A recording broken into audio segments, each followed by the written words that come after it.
अंतरिक्ष गगनी औचित्य झाली वाणी भक्त तरतील मेदिनी ज्ञानदेव दर्शनी ऐशी खवाणी वदली जय जयकारी टाळी पिटली तव स्नान संध्या सायली देवभक्त सगळी धन्य धन्य वृक्षाजान धन्य धन्य वृक्षाजान धन्य सिद्धेश्वर स्थान ज्ञानदेवा समाधान धन्यांकापुरी मग पाहुनिया शुभ दिन मग पाहुनिया शुभ दिन देवी करू आदरिले प्रयाण नामा होतसे खेद किंवा ज्ञानदेवा कारणी ऐशी खवाणी बदली ख म्हणजे खरी बर का आकाशवाणी ऐशी खवाणी वदली जय जय कार्य टाळी उठली तव स्नान संध्या साहिली देवभक्त सकाळी की नमो ज्ञानेश्वरा नमो ज्ञानेश्वरा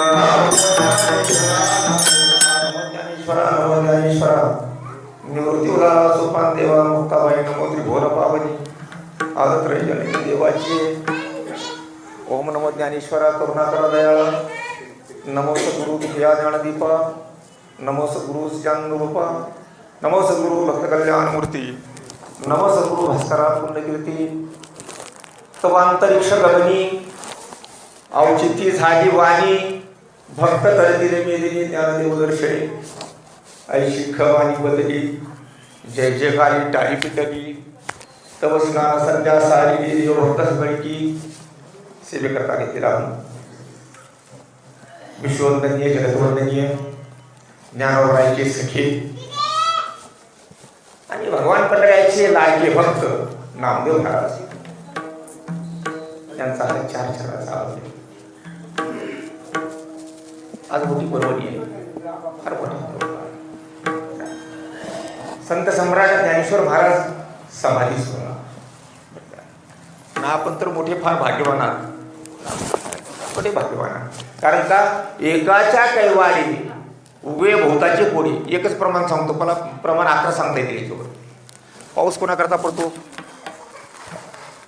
तुकोबाराय म्हणतात चातका लागोनी मेघ नित्य वर्षे फक्त चातक पक्षासाठी पाऊस आहे तुमच्या आमच्या शेतकऱ्यासाठी नाही पाऊस कोणासाठी आहे ज्ञानोबरायचं वर्णन आहे याच्यावर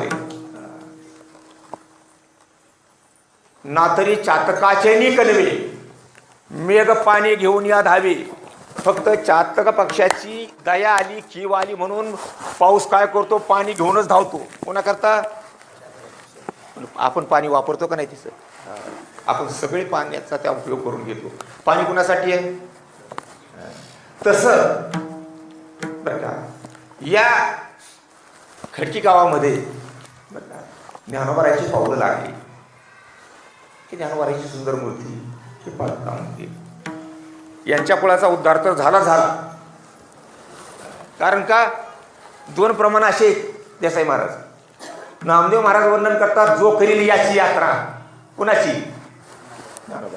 तो तारील सकळ गोत्रा सकळ ही कुळे पवित्रा याची दर्शनी होती आता सगळ्या कुळाला जर तारते हे सामर्थ्य ज्ञानोबरायच्या शेवेमध्ये आहे गाव का तरुण जाणार नाही एकाच्या काय वाडी एकट्यासाठी अख्ख्या गावाचा उद्धार भगवान पर्याला करावाच लागल हा विचार करण्याची मोठी गोष्ट आहे एकाच्यामुळं एका ज्ञानोबरायच्यामुळं एका अण्णांच्यामुळं आपला सगळ्यांचा उद्धार आहे माझा पण मी सुद्धा त्याच्यात आलो कारण का येथे जो करील कीर्तन नामदेवरायचं प्रमाण आहे बरं का येथे जो करील कीर्तन तो तरेल जाण अलंकापुरी नारायण स्वय उभे असती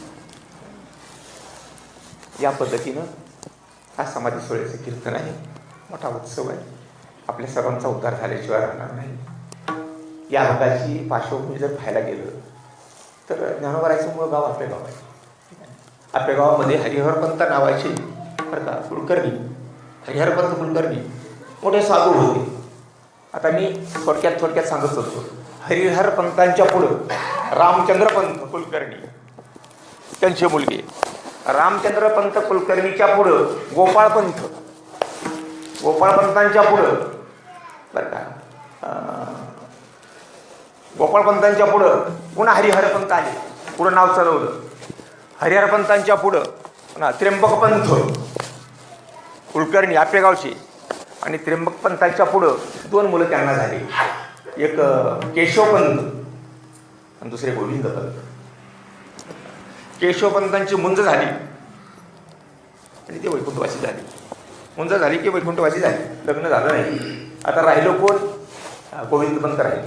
आता गोविंदपंतांच्या जीवनाचा विचार जर केला तर 55 वर्ष मूल नव्हतं.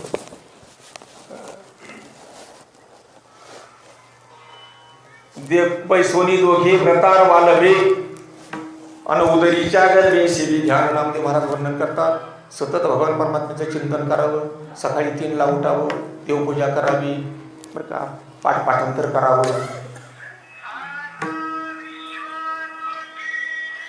दर्शनाला जावं, कुठे व्रतवैकल्य करावे, जप करावं, तप करावं, अशामध्ये जीवन त्यांचं क्रमत चाललं होतं. पण पोटी 55 वर्ष झाली तरी संतान नाही. आणि एके दिवशी गाईंना घरी आली, अल्लग ठोकली, भिक्षाम दे माई. ते गोविंदपंतांची मंडळी मीराबाई बाहेर आल्या आणि पाहिलं तर समोर अतिथी आहे, गैनीनाथ आहेत. त्यांच्या कुळापासून ते गुरुघर आहे. गैनीनाथ म्हणजे त्यांच्या कुळातलं गुरुघर. तर गुरु घरी आलेले आहेत वाढण्याकरता, बरं का. सुपामध्ये ज्वारी आणली आणि मग गैनीनाथांनी मुखाकडं पाहिलं मीराबाईच्या. मीराबाई म्हणजे देवगिरीचे कुलकर्णी देशपांडे त्यांची बहीण, कृष्णाजी पंत देशपांडे, किंवा 2 आडनाव होते, कृष्णाजी पंत देवकुळे, असे 2 आडनाव होते. आणि त्यांची ती बहीण गोविंदपंतांना दिली. आणि पाहिलं गैनीनाथाने, चेहऱ्याकडे पाहिलं, चेहरा उदासीन आहे. कारण का, नाथ भागवतामध्ये वर्णन असं केलेलं आहे की पुत्रहीन समे राज्य सर्व दुःखाय कल्पते. मुलगा नसला की दुःखी असतो, जीव दुःखी असतो, दोन्ही दुःखी असतात. दशरथाच्या दुःखी नव्हता का, त्याला पुत्रकामेष्टी यज्ञ करावा लागला, दुःखी होते. मुखाकडे पाहिलं, माई काय दुःख आहे? तर माईनं सांगितलं, महाराज आपण त्रिकाल ज्ञानी आहात. म्हणजे भूतकाळाचं ज्ञान तुम्हाला आहे, भविष्यकाळातलं ज्ञान तुम्हाला आहे, आणि वर्तमान काळातलंही सगळं तुम्हाला कळतंय. तुम्ही एवढे ज्ञानी असून, एवढं ओळखत असून, एवढं तुम्हाला माहिती असून मला कसं विचारता? 55 वर्ष झाली आमची, पण पोटी पुत्र संतान नाही. गैनीनाथांनी मुलगीमध्ये हात घातला, विभूती काढली आणि मग या पाण्यामध्ये हे विभूती. गैनीनाथांनी आपलं मीराबाईने ती विभूती हातावर घेतली, भिक्षा वाढली, घरामध्ये गेल्या, पाण्यामध्ये ती विभूती टाकली आणि ग्रहण केली, बरं का. आणि दिवस गेल्यानंतर, बरं का, नामदेव महाराज वर्णन करतात, भक्ती नवमास भरले पूर्ण दिवस. 9 महिने 9 दिवस झाले, पण 9 महिने 9 दिवस भक्ती नवमास म्हटलेलं आहे. भक्ती चालू होती, TV बघायला नव्हतं, क्रिकेट बघायचा नाही, मालिका बघायच्या नाही, हे असलं काही नव्हतं. भक्तीच केली, 9 महिने 9 दिवस भक्तीच केली. भक्तीवर आरूढ झाल्या त्या मीराबाई आणि सुंदर असा मुलगा जन्माला आला. बरं, नुसता सुंदर नाही, वेदशास्त्र संपन्न, आचारशील, बरं का, आणि आचार संपन्न, वैराग्याचा पुतळा. आता त्या तुकोबाराही वर्णन करतात, रामेश्वर शास्त्री वर्णन करतात, बरं का, आणि नामदेव महाराज सुद्धा वर्णन करतात. विठ्ठलपंता इतका वैराग्यवान पुरुष मागही झाला नाही, पुढेही झाला होणार नाही. भक्ती ज्ञान आधी वैराग्य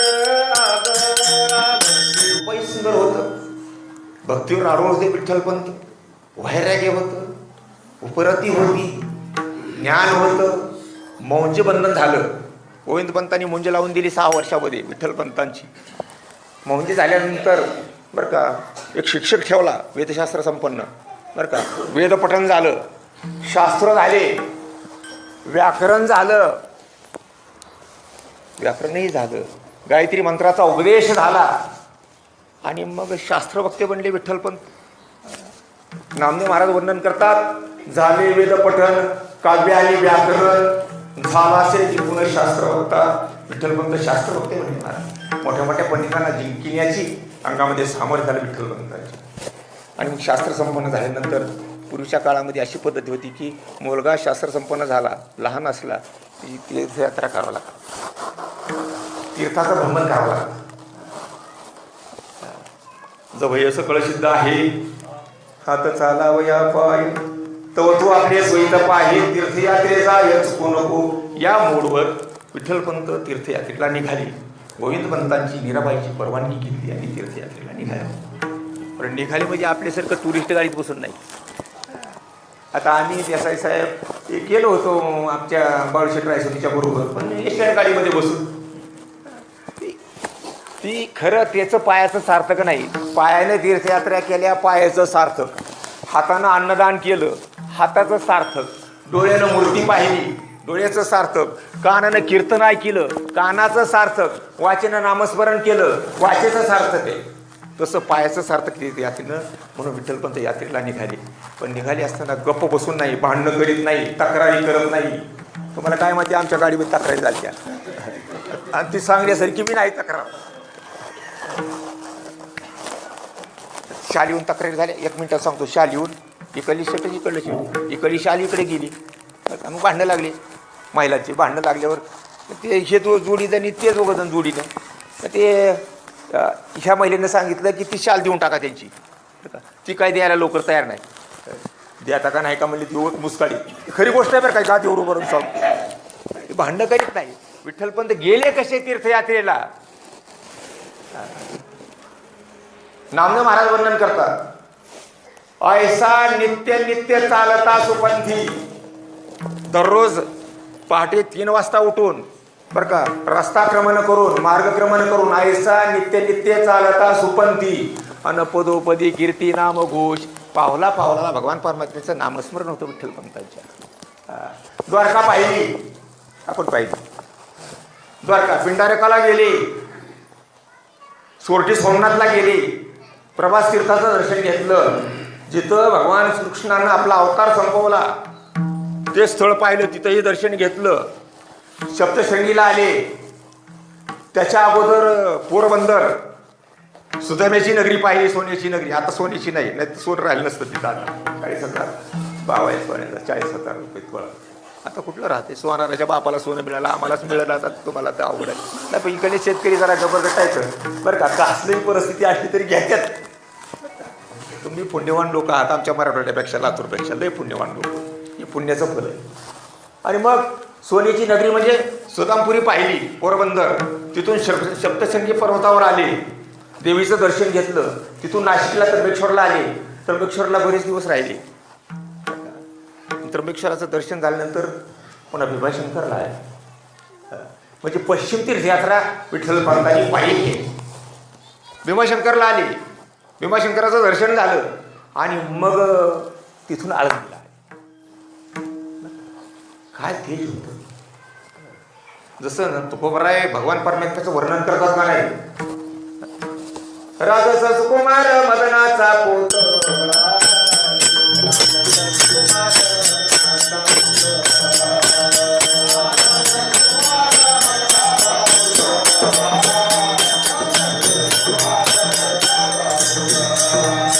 रवी शशी लोक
आहे विठ्ठलपंतांचं, सुंदर शरीर आहे, वेदशास्त्र संपन्न आहे, ज्ञानाचं तेज चेहऱ्यावर आहे,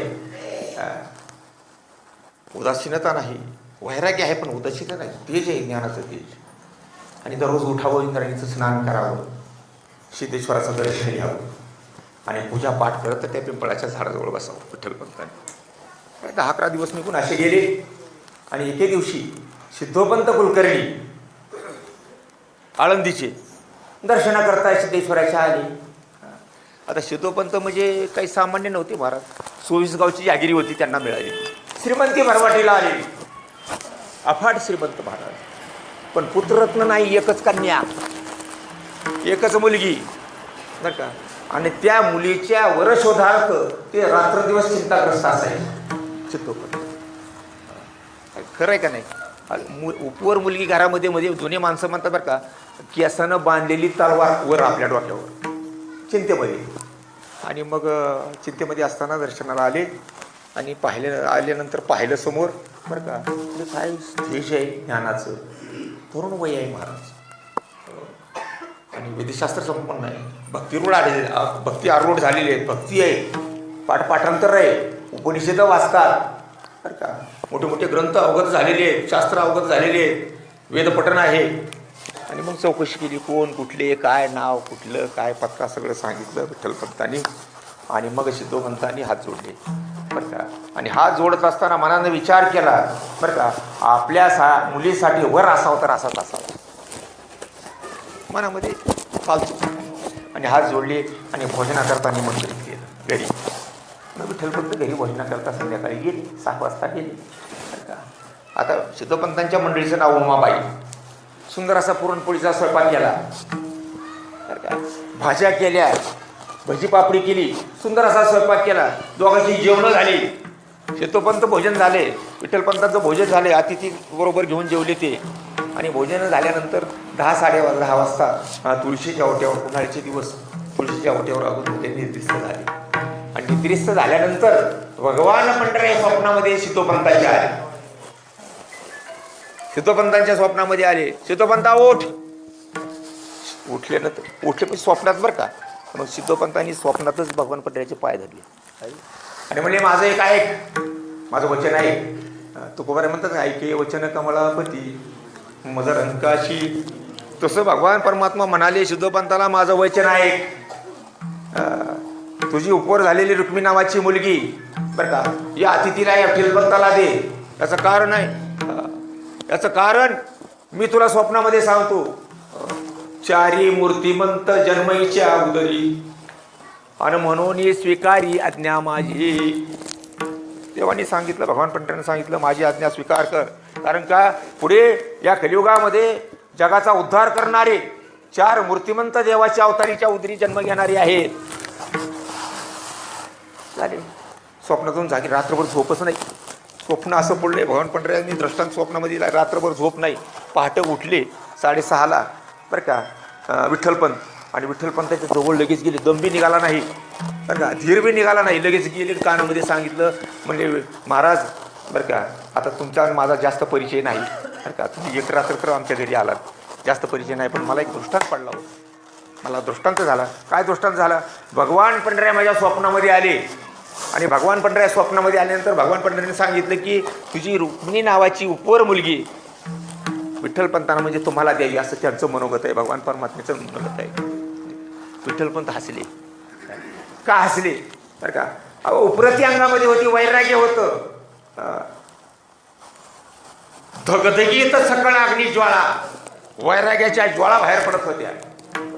वैराग्याच्या शेणी लाविल्या शरीरावर वैराग्याच्या गौऱ्या लावल्या होत्या. इतकं कडकडीत विठ्ठलपंतांचं वैराग्य होतं. आणि म्हणून विठ्ठलपंत हसले. कारण का, प्रपंच वसो चित्त तुझे पायी, अशी धारणा होती. तेव्हा पुरे हा संसार कर्मबळविंत दुस्तर राहो निधी स्थिर एकेच्या निश्चळ नकोच वाटत होतं. म्हणले माझे माता पिता आपेगावी आहेत, त्यांचा विचार विनिमय मला घ्यावा लागेल, त्यांना विचारावं लागेल. मुलगी सुंदर आहे, मला पसंत आहे, मी मुलीला पसंत आहे, मी तुम्हाला पसंत आहे, तुमच्या शेजाऱ्या पाजाऱ्यांना गल्लीतल्या लोकांना सगळ्यांना मी पसंत आहे. पण मला माझ्या आईवडिलाचं बरं का मनोगत पाहावं लागेल, काय म्हणतात ते. मग म्हणजे ठीक आहे, पहा 4 दिवसांनी तुम्ही जावा आणि विचार करून आईवडिलांचा विचार घेऊन परत या. ठीक आहे म्हणजे 2 दिवस राहा आणखी. मग त्या दिवशी विठ्ठलपंतांनी तिथंच मुक्काम केला आणि तिथं मुक्काम केल्यानंतर संध्याकाळी स्वप्नामध्ये पुन्हा भगवान पंढरीराय विठ्ठलपंताच्या स्वप्नात, ए विठ्ठलपंता, येडबीड लागले काय तुला? अरे जगाचा उद्धार करणारी 4 मुलं, 1 मुलगी, 3 मुलं, हिच्या उदरी जन्म घेणारे, नाही म्हणू नको. जगाचा उद्धार होईल, जगाचं कल्याण होईल. कारण का जगाच्या कल्याणाच्या विभूती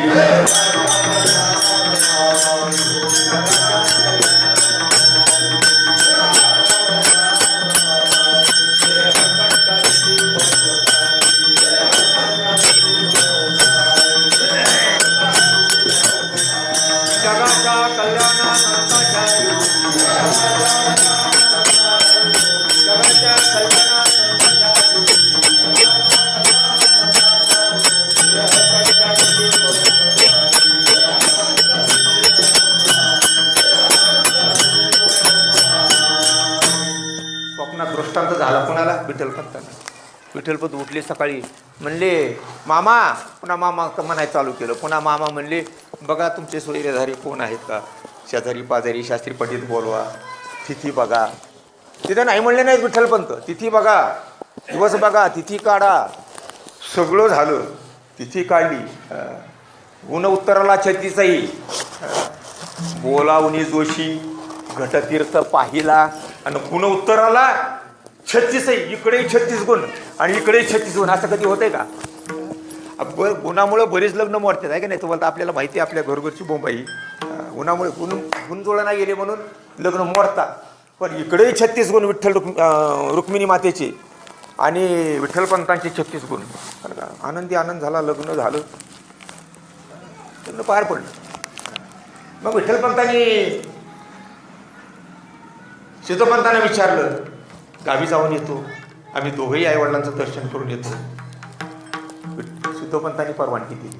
पण म्हणजे तसं नाही जायचं, आम्ही पण तुमच्याबरोबर येणार. कारण का तुमच्या आईवडिलांना आम्ही पाहिलंच नाही ना, तुमचं गावही पाहिलं नाही, तुमची आईही पाहिली नाही आणि आमचे युवाही पाहिले नाहीत. आम्ही तुमच्याबरोबर येतो. म्हणून सिद्धोपंत श्रीमंत होते. जवळ काही द्रव्य घेतलं, काही पैसा घेतला आणि पोशाख घेतले. कोणाला? युवायला, इनीला. आणि मग आपेगावला आले. आपेगावला आल्यानंतर मग मुक्काम केला, ओळखी झाल्या आणि ती रुक्मिणीला पाहिलं गोविंदपंतांनी आणि मोठा आनंद झाला. कारण का? मुलगी सून समोर बघितली की आनंद आहे. असं रामायणामध्ये सुद्धा घडलं होतं. विभांडकाला क्रोध भारी आला बरं का. अयोध्याला आला विभांडक ऋषी आणि श्रंग ऋषीचं लग्न लागल्याबरोबर का नाही त्याला आनंद झाला रा. विभांडका क्रोध आला असे भारी आणि अयोध्या भेटेरी वेगी आला. पुत्र स्नुषा दोन्ही देखता नयनी आनंदाला म्हणी नामा म्हणे. जसं विभांडकाला आनंद झाला सून पाहून, मुलगा स्टेजवर आहे मंडपामध्ये हे पाहून जसं त्याला आनंद झाला, तसं गोविंदपंतांना मीराबाईंना आनंद झाला. 2 दिवस राहिले आणि मग सिद्धोपंत आणि अमाई माता आळंदीला आली आणि हे विठ्ठलपंतांनी रुक्मिणी माता तिथंच 2-4 दिवस राहिले. तर 4 दिवसामध्ये बघा की काय काय काय आश्चर्य आहे. 4 दिवसामध्ये दोघंही आजारी पडले. कोण? मीराबाई आणि गोविंदपंत आजारी पडले. दोघंही एकाच दिवशी त्यांचं देहावसान झालं. तसं धोंडा महाराज आणि त्यांची पत्नी एका दिवशी देहावसान आहे, काय कराय. तसं ते दोघेही एका दिवशी गेले. सिद्धोपंतांनी निरोप पाठवला, सगळा विधी उरकला. 10-12 दिवस झाले आणि मग सिद्धोपंतांनी विचार केला की बरं का तुम्ही आता इथं राहू नये, माझी श्रीमंती भरभाटीला आली आहे, माझ्याकडे काही कमी नाही, दोघंही माझ्याजवळच राहा. कारण का मलाही कोणी नाही, मलाही मुलगा नाही. मग अशा विचारानं विठ्ठलपंत आणि रुक्मिणी आळंदीला आले, राहू लागले. किती वर्ष गेले? 2-3 वर्ष गेली अशी. 3 वर्ष गेले तरी पुत्र संतान नाही. विठ्ठलपंत उदास झाले. म्हणजे संसारात गोवून सुद्धा, संसारामध्ये येऊन सुद्धा मला पुत्ररत्न नाही. आधीच तर वैराग्याचा पुतळा आणि पुत्ररत्न नाही. उदास झाले. उदास झाल्यानंतर मग रुक्मिणी मातेकड बरं का संन्यास दीक्षा मागू लागली. संन्यास घ्यावा वाटतो. संन्यास दररोज उठावं, विचारावं मी संन्यास घेऊ का, मी संन्यास घेऊ का. पण रुक्मिणी मातेला खोटं वाटायचं, चेष्टा करत असते, उगं म्हणत असते. आणि एके दिवशी सिद्धोपंत मंदिरातून बाहेर आले सिद्धेश्वराच्या आणि ताड ताड ताड घरी आले. घरी आल्या रुक्मिणी मातेला राग आलेला होता. तिने लगेच वडिलाला सांगितलं, सिद्धोपंतांना सांगितलं रुक्मिणी मातेने की ऐकायची तात. रुक्मिणी म्हणे ऐकायची ताता, संन्यासाता घ्यावा म्हणता ती. संन्यास घ्यावा म्हणजे सिद्धोपंतांनी सांगितलं विठ्ठलपंतांना, निदान एक तरी मुलगा झाल्याशिवाय संन्यास घेता येत नाही. एक तरी किंवा मुलगी कुठलेही एक पुण्यरत्न किंवा पुत्ररत्न व्हायला पाहिजे, त्याशिवाय संन्यास घेता येत नाही. पुन्हाच संध्याकाळी पुन्हा विठ्ठलपंतांनी रुक्मिणी मातेला तेच विचारलं, मी संन्यास घेऊ का? ते रुक्मिणी मातेने सांगितलं घ्या, मला घ्यायचा नाही संन्यास घ्या. तेवढंच मानलं. तेवढे शब्द मुखातले बरं का कानामध्ये घेतले आणि सकाळी उठले, कुणाला न सांगता काशीला संन्यास घेतला. रामानंद स्वामी गुरु गेले, तिथं राहू लागले बरं का, आणि आश्रमाची पूजा करू लागली, आश्रमाची सेवा करू लागली. तिथं नाव गेल्यावर बदललं, चैतन्य नाव ठेवलं आणि सगळी जबाबदारी आश्रमाची चैतन्यावर टाकून म्हणजे विठ्ठलपंतावर टाकून रामानंद स्वामी आळंदीला आले. आता इकडं काय झाले, ते संन्यास घ्यायला निघून गेले. आता हे परत येत नाहीत, म्हणून आपलं जीवन कसं क्रमित करावं रुक्मिणीने विचार केला. दररोज उठावं, सकाळी पहाटे 4 वाजता स्नान करावं, घराची देवपूजा उरकावी, सडा रांगोळी करावी आणि दर्शनाकरता सिद्धेश्वराच्या मंदिरामध्ये जावं, सिद्धेश्वराचं दर्शन घ्यावं आणि त्या पिंपळाच्या झाडाला प्रदक्षिणा घालाव्या. इतक्या प्रदक्षिणा घातल्या, त्या प्रदक्षिणेचं पुण्य बरं का, त्या प्रदक्षिणेचं पुण्य साधूची भेट आहे, संताची भेट आहे. तुकोबाराय म्हणतात,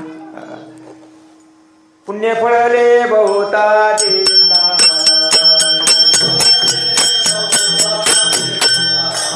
पुण्य फळले बहुता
थोडं होतं का पिंपळाच्या झाडाला प्रदक्षिणा, दररोज सिद्धेश्वराचं दर्शन रुक्मिणी मातेने घ्यावं. पुण्य भरपूर वाढलं, पुण्याच्या राशी पडल्या, इतकं पुण्य पिंपळाच्या झाडाला प्रदक्षिणा घातल्यामुळं. आणि असं शास्त्र सांगतं, पिंपळाच्या झाडाला आमुष्याला शनिवारी संध्याकाळी दिवा लावायला काय पिंपळाच्या झाडाखाली. दारिद्र्य पळून जातंय, दुःख पळून जातं, संकट पळून जातात आणि अपार पुण्य निर्माण होतंय. पुण्य निर्माण झालं आणि त्या पुण्यामुळं रामानंद स्वामीची भेट झाली. रामानंद स्वामी आळंदीला आले होते आणि जिथं विठ्ठलपंत बसायचे ध्यानस्थ बरं का, तिथंच रामानंद स्वामी बसायचे. आणि कोणतरी साधू आलाय, अतिथी आहेत बरं का, महात्मा आहे म्हणून प्रदक्षिणा संपल्यानंतर रुक्मिणी माता रामानंद स्वामीच्या दर्शनाला गेल्या आणि दर्शन घेतलं. ते ध्यानस्थ होते बरं का. दर्शन घेतलं आणि बांगड्या वाजल्या बरं का. बांगड्या वाजल्या, अष्टपुत्र सौभाग्य होती. ते हसल्यानंतर मग डोळे उघडले रामानंद स्वामींनी. डोळे उघडल्यानंतर विचारलं, तुम्ही का हसलात? हो महाराज, तुमच्या कंपाळाला कुंकू दिसते, हातामध्ये बांगड्या आहेत, चुडी आहेत बरं का, आणि गळ्यामध्ये सौभाग्याचे अलंकार आहेत, आणि तुम्ही हसलात का? हो महाराज म्हणते बरं का, तुम्हाला माहिती नाही, मी हसले, ती बरोबर हसली, आणि तुम्ही आशीर्वाद दिला तोही बरोबर दिला.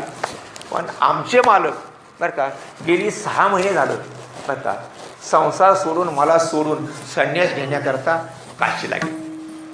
मग रामानंद स्वामीच्या डोक्यामध्ये सगळे विचार आले, ही कोण आहे, कुठून आला आहे, चैतन्य कोण बरं का. ते सगळं वर्णन विचारलं, रंग कसा आहे बरं का, बांधा कसा आहे, बोलतो कसा बरं का, सगळं विचारलं, खुणगाठी पटल्या. आणि तिथून रामानंद स्वामी तीर्थयात्रा करायचे सोडून परत काशीला गेले. म्हणे रामानंद, हिच्या दोषास्तव माझे सर्व पुण्य लया जाती. हिचा दोष माझ्यावर लागला, कारण की हिच्या नवऱ्याला, हिच्या मालकाला मी संध्या दीक्षा दिली. आता हिचा दोष, हिचं आयुष्य असं निघणार म्हणजे हिचा दोष कोणावर लागला? माझ्याकडे लागला. म्हणून म्हणे रामानंद, हिच्या दोषास्तव माझे सर्व पुण्य लया जाती. माझं आतापर्यंत दिलेलं पुण्य लयाला गेलं सगळं. म्हणजे ताटकळ माघारी गेली. आणि माघारी गेल्यानंतर यांना घेऊन गेले, सिद्धोपंतांना, रुक्मिणीला, उमाबाईंना सगळ्यांना घेऊन गेले. तिथून परत पाठवलं. आता मी सगळी जास्त कथा सांगत नाही. तिथून परत पाठवलं, आळंदीला आले आणि प्रपंच संसार सुरू झाल्यानंतर बरं का 1190 मध्ये बरं का एक पुत्ररत्न जन्माला आलं. कोण होते ते? निवृत्तीनाथ. सदाशिवाचा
जन्माला आली.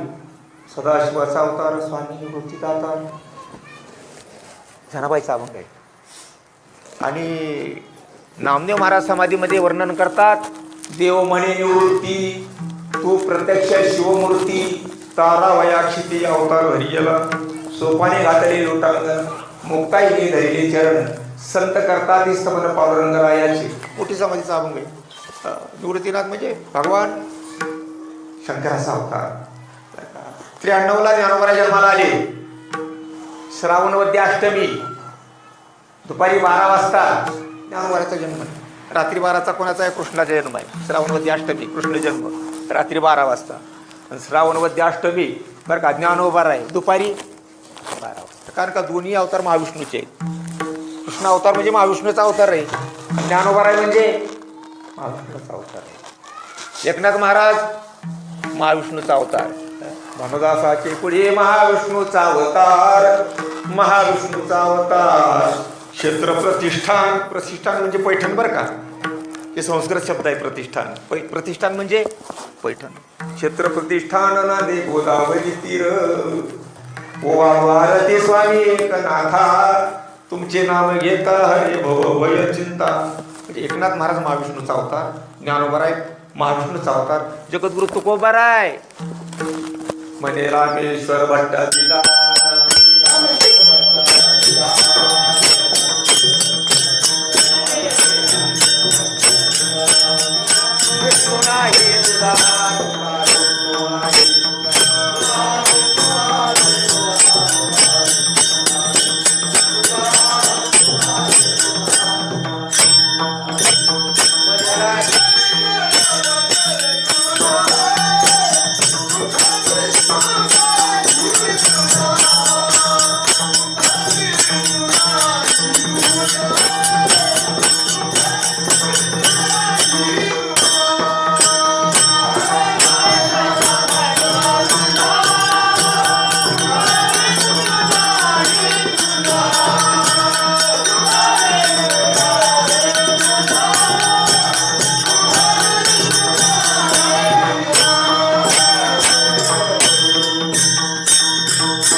भागवतला निवृत्तीनाथ, 96ला सोपान काका, 99ला मुक्ताईबाई. मुलं झाले, 4 मुलं झाले, पण एक मूल जन्माला आलं तसं गावामध्ये बरं का सगळं माहिती पडतं, हे काही लपत नाही बरं का. गावात पडले तर गाववाल्यांनी वाळीला टाकलं विठ्ठलपंतांना आणि त्या मुलांना वाळीत टाकलं. दर्शन सुद्धा कोणी घ्यायला तयार नाही. अभंगाच्या पहिल्या चरणामध्ये नामदेव महाराज वर्णन करतात, भक्त तर तिला मेदिनी ज्ञानदेव दर्शनी, आणि त्यांचं प्रत्यक्ष मुखदर्शन सुद्धा गावामध्ये कोणी घ्यायला तयार नाही. वाईट आख्यायिका. विठ्ठलपंतांना हसू लागले गावातले ब्राह्मण शास्त्री पंडित. हसीनले लोक बरवा हा संन्यास आणि करती उपहास दर्शनाचा.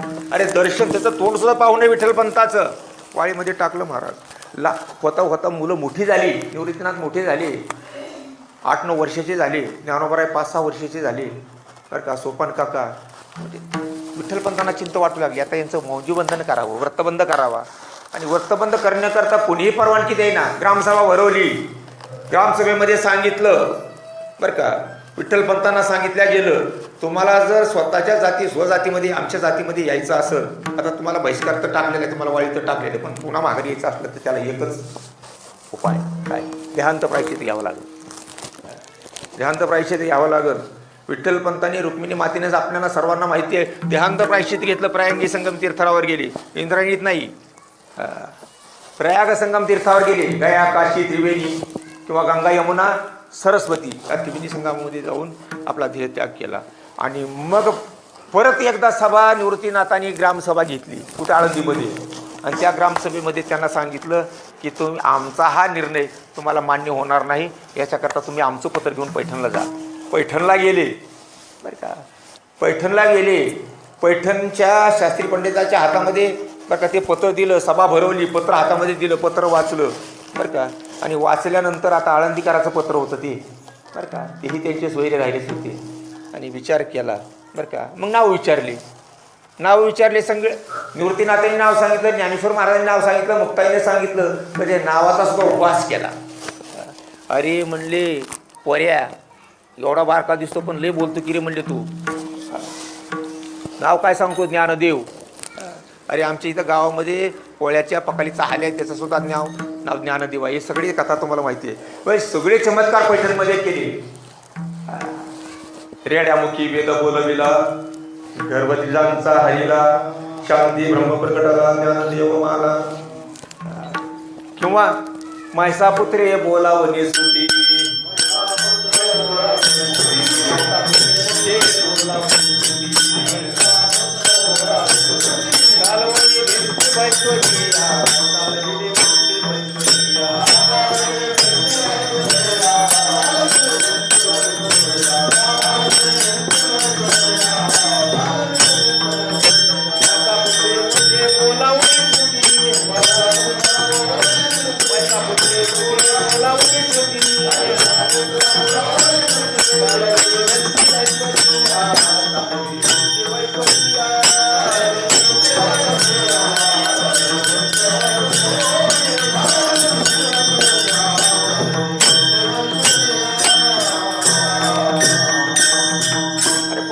रेड्याच्या मुखातून वेद बोलायला लावले.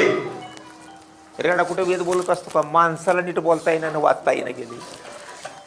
रेडा कुठे वेद बोलतो का? सामर्थ्य करतो मान्यता करतो शक्ती आहे ती.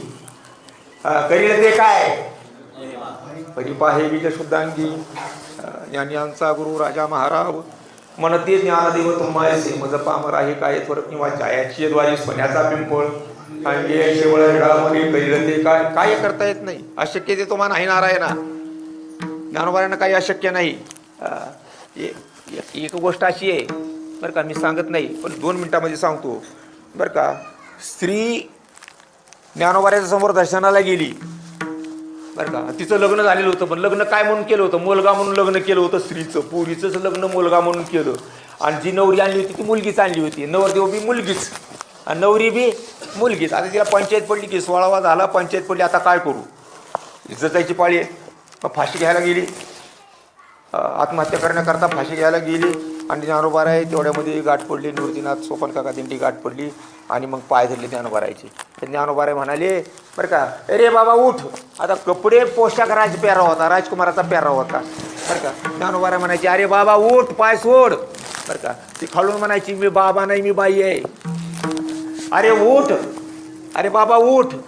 ती खालून म्हणायची मी बाई नाही, बाबा नाही मी बाई आहे. अरे कोण म्हणतो बाई आहे तू, बाबा उठ. आणि मग स्वतःच्या शरीराकडे निरखून पहा. आणि मग तिनं आपल्या स्वतःच्या शरीराकडे निरखून पाहिलं तर अगदी पुरुषाचे अवयव. काही करता येतं ज्ञानोबारायांना. कैसा वासुदेव बोलतो बोल, बाळापोटी मायरी गेल, मेरा माणूस जिथं उठवील, वेळ काळा ते ग्रासी लगा. कैसा वासुदेव सच्चिदानंद बाबा मेल्याला उठवला. त्याच्या बायकोला तसा आशीर्वाद दिला कोणी, ज्ञानोबारायांनी. अष्टपुत्र सौभाग्य होती. म्हणजे महाराज तुम्हाला काही कळतं का नाही, माझ्या मालकाचं प्रेत स्मशानामध्ये जाळण्याकरता आणले, गर्दी झाली तिथं, लाकडं रसायला लागलेत, आणि तुम्ही मला अष्टपुत्र सौभाग्य म्हणजे आशीर्वाद देता. मग आम्ही बोललेलं खोटं होतच नाही ना. मधुरावानी ओठी तो का म्हणे वा पोटी, त्याच्यावरचं चरण. धन्य ते संसारी दयावंतचे येथे उपकारासाठी आले गरजा. लटिके वचन, खोटं बोलायचं नाही. नाही तेही उदासीन, खोटं बोलतच नाही आम्ही. आमच्या मुखातून येईल तेच खरं आहे. मग तिथंच गेले त्या सैदान बाबा त्याला उठवलं. मेलेला सैदान बाबा उठवला. कसा उठवला, याला परकाया प्रवेश सिद्धी म्हणायचं. परकाया प्रवेश म्हणजे आपण जागेवर असताना सुद्धा आपल्या काही अंशानं, आपल्या चैतन्याच्या काही अंशानं त्याच्या शरीरामध्ये शिरायचं. ही सिद्धी कोणाला प्राप्त होती, ज्ञानोबारायांना. अरे ज्ञानोबांना सिद्धी प्राप्त म्हणण्यापेक्षा रिद्धी सिद्धी त्यांची सेवा करतात. रिद्धी सिद्धी ज्ञानोबाराची सेवा करतात. दारामध्ये उभे आहेत. या वैष्णवांचे घरी, या वैष्णवांचे घरी,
थोडं चिंतन मांडतो. ज्ञानोबारायकडे पहिली सिद्धी कोणती होती, दारात उभारणारी सेवा करणारी ज्ञानोबारायची अनुभवी नावाची सिद्धी. अनुभवी नावाच्या सिद्धीनं देसाई महाराज बरं का, शरीर म्हातार होत नाही, केस पांढरे होत नाही, दात पडत नाही बरं का, डोळ्याला कमी दिसत नाही, कानाला कमी ऐकायला येत नाही, माणूस म्हातारा जरावस्थेला जात नाही म्हणजे म्हातारा होत नाही, आणि म्हातारा होत नाही मग जरावस्थेच्या पुढली मृत्यू अवस्था आहे, यात जरा अवस्थाच प्राप्त होत नाही तर मरण अवस्था सुद्धा संपली त्याची, म्हणजे अनुभवी नावाची सिद्धी. दुसरी परकाया प्रवेश, स्वतः ज्ञानोबाराय काही चैतन्य अंशानं आपल्या अंशानं त्या सच्चिदानंद बाबाच्या शरीरामध्ये शिरले आणि त्याला उठवला. तिथून नेवाशाला. आता नेवाशाला गेल्यानंतर मग निवृत्तीनाथांनी बरं का ज्ञानोबारायांना सांगितलं, आता ग्रंथा चित्त देई धडकडी वेगा, हे तुझं बोलावे नलगे काही, आता ग्रंथा चित्त देई झडकरी वेगा. ताबडतोब आपल्या लक्ष ग्रंथाकडे, गीतेच्या ग्रंथाकडे केंद्रित करा. मग त्या नेवाशाला गीतेवर टीका केली. केलीशे मराठी माझा मराठाची बोलू कौतुकी अमृताते ही पैसा की ऐशी अक्षरे शरकी रसिके मिळवी. बरं, निवृत्तीनाथांच्या कृपेनं त्या गीतेवर महाराजांनी भाष्य केलं. ज्ञानेश्वर महाराजांनी सोपी केली, मराठीत आणली गीता. बरं का, ते मोठं कार्य जगताकरता गेलं, जगाच्या स्वातंत्र्य. निवृत्तीनाथाची कृपा झाल्यावर ज्ञानेश्वर महाराज म्हणतात, बरं का, माझ्या प्रत्येक श्वासामधून, आपला श्वास किती सेकंदाला बाहेर पडतो, सतत बाहेर पडतो का नाही, ज्ञानोबा म्हणजे निवृत्तीनाथांची जर कृपा माझ्यावर झाली तर माझ्या प्रत्येक श्वासामधून एक ज्ञानेश्वरी दुसरी तयार होईल, नवी ज्ञानेश्वरी, नवीन आख्यान आणि नवं तत्वज्ञान तयार होईल. हे गुरुकृपा काय नव्हे ज्ञानदेव म्हणे. तरी माझे नित्य नवे श्वास स्वच्छवासा ही प्रबंध व्हावे ग्रंथ तयार होतील. गुरुकृपा काय नव्हे ज्ञानदेव म्हणे. मद हृदय सत्गुरु जेणे तारलो हा संसार करू म्हणून आत्या करू. किंवा ज्ञानदेव म्हणे तरलो तरलो नाता उतरलो. गुरुकृपा असल्यानंतर काय, गीतेवर टीका केली, तिथून आये फाट्याला आले. बरं का, आये फाट्याला तो रेड त्यांच्या बरोबर आला. बरं का, त्या रेड्याला आळे फाट्याला समाधी दिली, थोडक्यात सांगतो. तिथून ती पुणतांब्याला आली. पुणतांब्याला आल्यानंतर सगळ्याला पुणतांब्याची घटना सगळ्याला माहिती आहे. तिथं बरं का मुक्ताबाईने एक चमत्कार केला. 6-6 महिने मुले घेऊन बसलेल्या बाये माणसं सगळे, कुणाचं पोरगं मेलंय, कुणाचा सासरा मेलाय, कुणाची सासू मेली, कुणाची बहीण मेली, कुणाचं वासरू मेलंय, कुणाचं पुत्र मेलंय, कुणाचं मांजर मेलंय. ती 6 महिने त्या चांगदेवाची समाधी उत्थान होईपर्यंत तिथं बसायची. आणि ती समाधी उत्थान झाली की एकदा कृपादृष्टीनं चांगदेवानं पाहिलं की सगळे जिवंत व्हायचे ना आपल्या आपल्या घराला निघून जायचे. ती घेऊन जायचे घराला. 6 महिने आणि त्याची समाधी लागून झालं तर 2 महिने, 4 महिने आणखीन त्याची समाधी उत्थान व्हायला वेळ होता. 6 महिन्याला उत्थान व्हायची समाधी. मग आता म्हणले मुक्ता म्हणले हे भानगड काय. आणि तिथल्या लोकांनी सांगितलं की असा असा चांगदेव महाराजांचा मोठा योगी आहे. बरं का, तो समाधी उत्थान झाल्यानंतर ही सगळी माणसं जिवंत होतात. बरं का, आणि मग आपापल्या घरी निघून जातात. मग त्याने विचारलं किती महिन्यालाच त्याची समाधी उत्थान होते. 6 महिन्याला. समाधी घेऊन म्हणजे समाधी लागून किती महिने झाले, 2 महिने झाले. 4 महिने लोकांनी इथंच बसायचं, काम नाही, धंदा नाही, खाणं नाही, पिणं नाही, आपले मुले घेऊन बसायचं का तिथं नाही. ते कुत्र्याचं एक मेलेलं पिल्लू घेतलं, मुक्ताईने सगळ्याच्या फिरविलं, असं धरून फिरविलं आणि दिलं टाकून. ते कुत्रे जीवन झालं, पिल्लू जीवन झालं, सगळीच माणसं जीवन झाली, गेली आपल्या आपल्या घराकडे. काय चमत्कार करील ते काय परी पाहे विजस्त अंगी. आणि तिथून ते घटना झाल्यानंतर, ते चरित्र झाल्यानंतर पुन्हा आळंदीला आले. का आळंदीला आले आणि आळंदीला आल्यानंतर आता विठ्ठलपंतांना रखमाईतं मागासीन वरतल्या, त्यांनी देहत्याग केला. आळंदीला आल्यानंतर पुन्हा पंढरीला आले. पंढरीला आल्यानंतर ज्ञानेश्वर महाराजांनी बरं का भगवान परमात्म्याजवळ बरं का नामदेव महाराजाच्या संगतीची, तीर्थयात्रेच्या संगतीची इच्छा प्रदर्शित केली. मग थोडक्यात सांगतो, अगोदर कानकुनच करत होते नामदेव महाराज. कारण का देवाला सोडून कुठं मी जाणार नाही आणि कुठल्या देवाचं दर्शन बी घेणार नाही. कारण का नामदेव महाराज म्हणायचे विठेवरी पाव नाही ज्या देवाचे मी न घे त्याचे दर्शन. त्याचं दर्शन सुद्धा घेणार नाही. ज्याचे पाय विठेवर नाहीत, ज्या देवाचे पाय विठेवर नाहीत, त्याचं मी दर्शन सुद्धा घेणार नाही, तोंड सुद्धा पाहणार. पण भगवान पंढरायांनी कसं तरी नामदेव महाराजांना तयार केलं. आता दोघं तीर्थयात्रेला निघाले. बरं का, तीर्थयात्रेला निघाली ही कोणाची इच्छा आहे? ज्ञानेश्वर महाराजांची नाही, नामदेव महाराजांची नाही, दोघांची इच्छा नव्हती. पण तीर्थयात्रेला निघाली. इच्छा कोणाची होती? ही इच्छा भागीरथीची होती. सगळ्या तीर्थाची इच्छा होती. सगळे तीर्थ त्यांची वाट पाहत होते. तीर्थे त्यांची इच्छा करते नित्य काळ.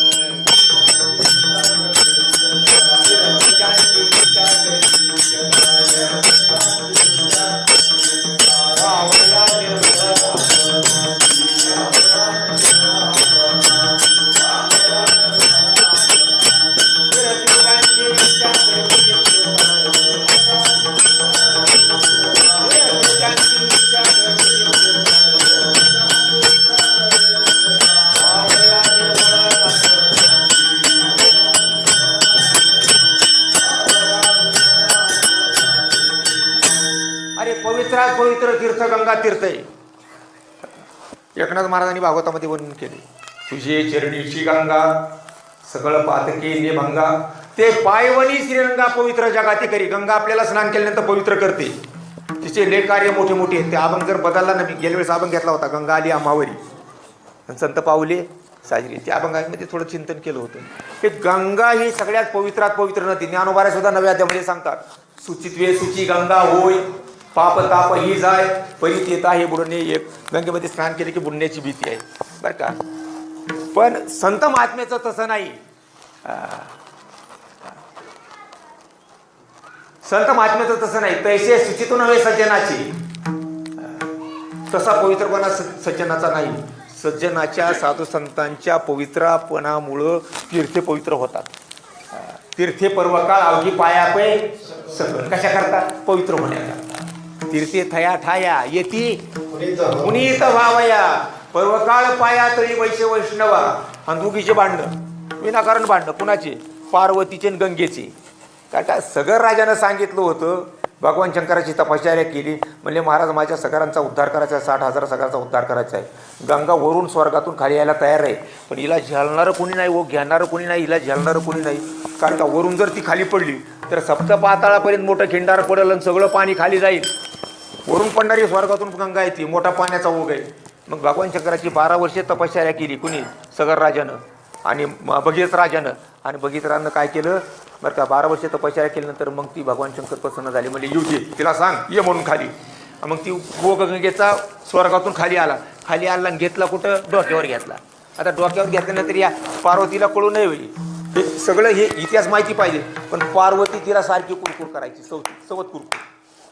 तिला वाटायचं यांनी दुसरी बायको केली काही. द्वेष करण्यामुळं पार्वतीचा द्वेषमणी, गंगाही तिचा द्वेष करायची, भागीरथी तिचा द्वेष करायची. कोणाचा? पार्वतीचा. पार्वतीचा द्वेषमणी ते बद्ध पाप मजला गोनी, कोणी साधू ये मज प्रती ते माझे जाती पापीने. कोणी एखादा साधू महात्मा जर इथं आला माझ्याजवळ तर त्याच्या दर्शनानं, त्याच्या चरण स्पर्शानं माझी पापं सगळी निघून जातील. याच्याकरता तीर्थ वाट बघत होती. हो, यांना तीर्थयात्रा करायची गरज नाही. कारण का? नामदेव महाराज म्हणतात, नामा म्हणे सगळं तीर्थ राजा. सर्व तीर्थाचा राजा म्हणजे ज्ञानोबा आहे. नामा म्हणे सगळं तीर्थ राजा, तया मुक्ती कैशी सहजा, एकादशी दिदली पूजा तया ज्ञानदेवाशी. समाधीतलं वर्णन आहे. तीर्थाची तीर्थ तोची झालाय. ज्ञानोबा म्हणजे तीर्थाचे बाप आहे. आणि तीर्थाची तीर्थ तोची झाला एक मोक्ष तिने दर्शनी. समाधी दर्शन घेतलं की मोक्ष आहे. एवढे यांना तीर्थयात्रेची गरज नव्हती, तीर्थांना यांची आवश्यकता होती. आणि दुसरं कार्य म्हणजे या भक्तीचा विस्तार जगतामध्ये फैलावायचा होता, व्यक्तीचा विस्तार करायचा होता. म्हणून त्या भक्तीच्या विस्ताराच्या निमित्तानं, तीर्थयात्रेच्या निमित्तानं ते गुमानपर्यंत गेले. तीर्थयात्रा करून माघारी आले. नामदेव महाराजांनी मोठा कार्यक्रम केला, मोठा प्रोग्राम केला. मावंद्याचा प्रोग्राम झाला बरं का. 1100 ब्राह्मण होते आणि राही रुक्मिणी विचक्षणा पंचामृते वाढीती. आता मावंदा असं केलं की नामदेव महाराजाचं घर आपल्याला माहीत होतं, त्यांचा संसार माहीत होता. कुण्या भक्ताचा संसार नीट होऊ दिला देवानं? कुठल्या भक्ताचा संसार नीट होऊ दिला? असे मोजके बोटावर मोजणे इतके 2 संत आहेत बरं का. एक एकनाथ महाराज आहेत बरं का, आणि दुसरे आणखीन एक संत होऊन गेला. मोठा श्रीमंती होती, तुकोबाराय श्रीमंत होते, पण तुकोबारायचा संसार होऊ दिला का? नाही होऊ दिला. अरे देव भक्ताला की करून येते संसार, अंगे वारावार करून ठेवी. भक्ताला देव संसार करूच देत नाही, त्याचा संसार होऊच देत नाही. आणि नामदेव महाराजच्या घरात काय होतं? बरं, खायला प्यायला पोरायला कपडे नाही, खायला नाही ना प्यायला पोरायला कपडे नाही. उठाव की ना घ्यावा, टाळ घ्यावा की रावळा जाऊन भजन करावं. आणि तीर्थाचा करून आल्यानंतर घरात काय? काहीच नाही. पण लक्ष्मीला सांगितलं, रुक्मिणी मातेला सांगितलं तू स्वयंपाकाला जा. आता जिथं लक्ष्मी स्वयंपाकाला गेली तिथं काय कमी आहे?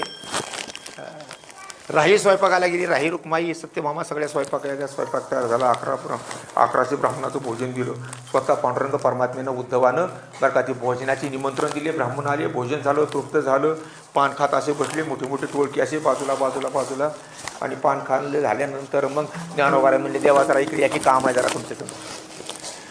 कधीच ज्ञानोबा कधी एकांतात बोलवत नाहीत. देवाला सुद्धा विचार वाटला. आणि आज काय असं नेमकं महत्त्वाचं काम आहे ज्ञानोबाचं माझ्याकडं? नाही जरा बाहेर या, बाजूला या. मग बाजूला गेले देव आणि मग हळूच काना म्हटले मला मागणं मागायचे. देणार का? अरे भगवान भंडाराय म्हणाले, ज्ञानोबाराय तुम्हाला देण्याकरता मी विठेवर उभा आहे, मागायची गरज नाही. न लगे सांगणे मागणे तयारी.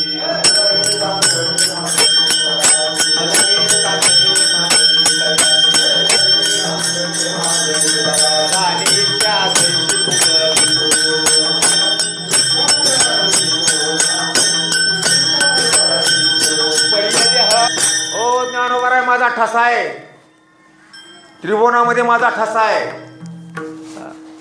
ठसा त्रिभुवनी उदार हा शिरोमणी. उदार मग मी ठसा आहे माझा. जे भक्तांना मागावती मी द्यावं. कुणी लंकाच मागितली त्याला लंका दिली. कुणी आडळपद मागितलं त्याला आडळपद दिलं.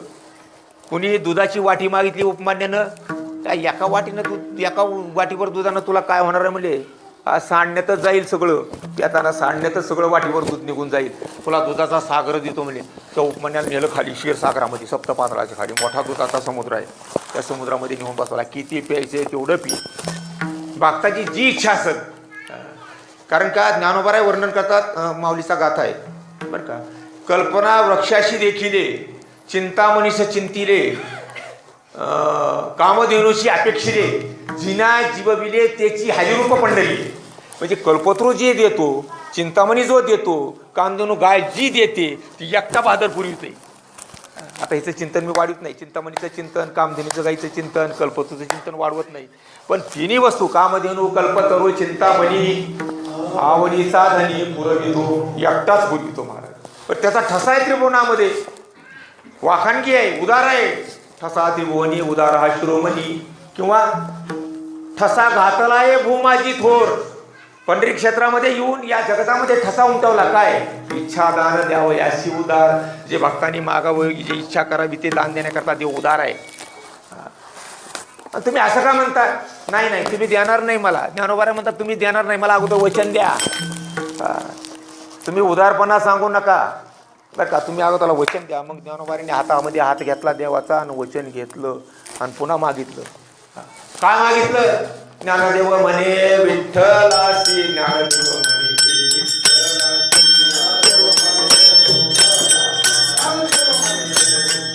समाधान तुझी होती.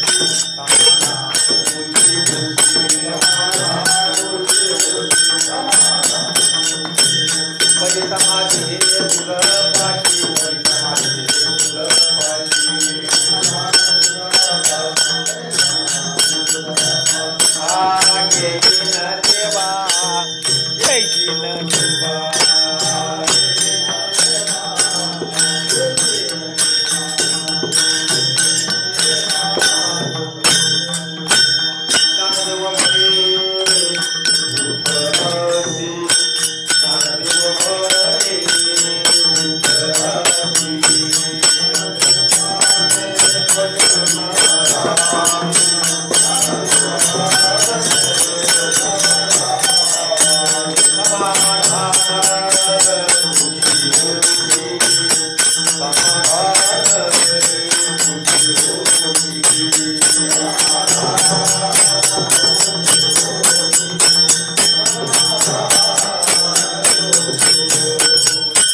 ज्ञानदेव म्हणे विठ्ठलाशी.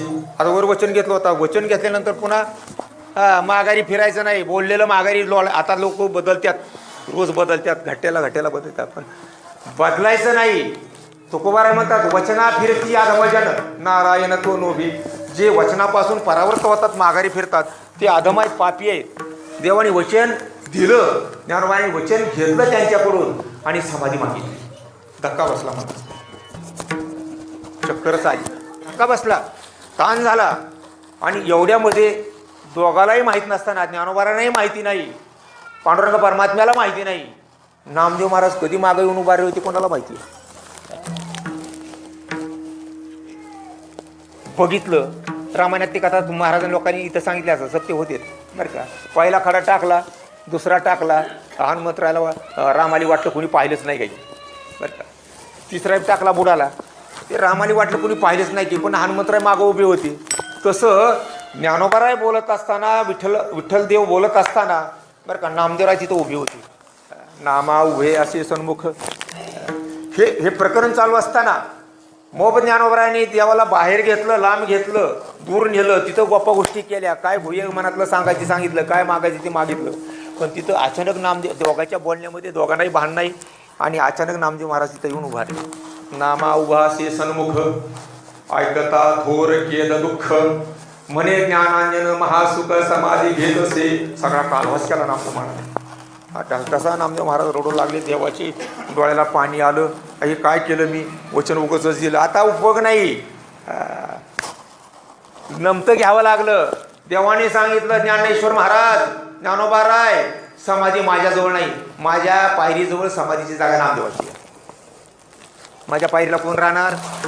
नामदेव राहणार, तुम्ही नाही राहणार. मग मी नामामनी सिद्ध, नामामनी सिद्ध स्थळ हे अनादी, तेथेची समाधी ज्ञानदेवा.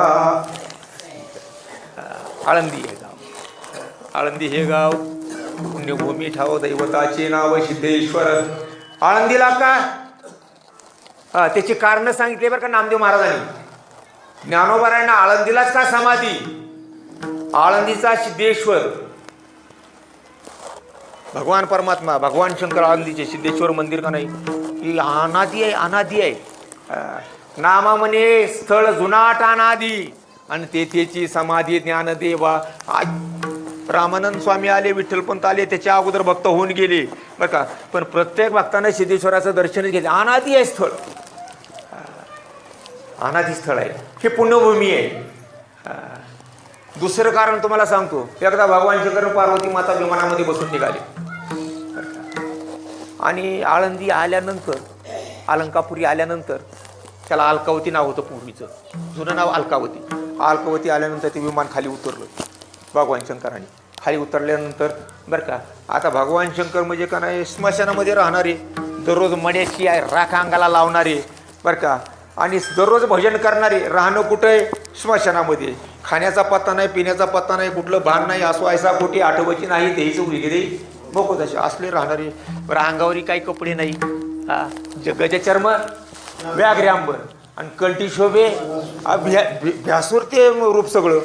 आणि खाली उतरले, त्या जागेवर गडबडा लोळायला लागले भगवान शंकर.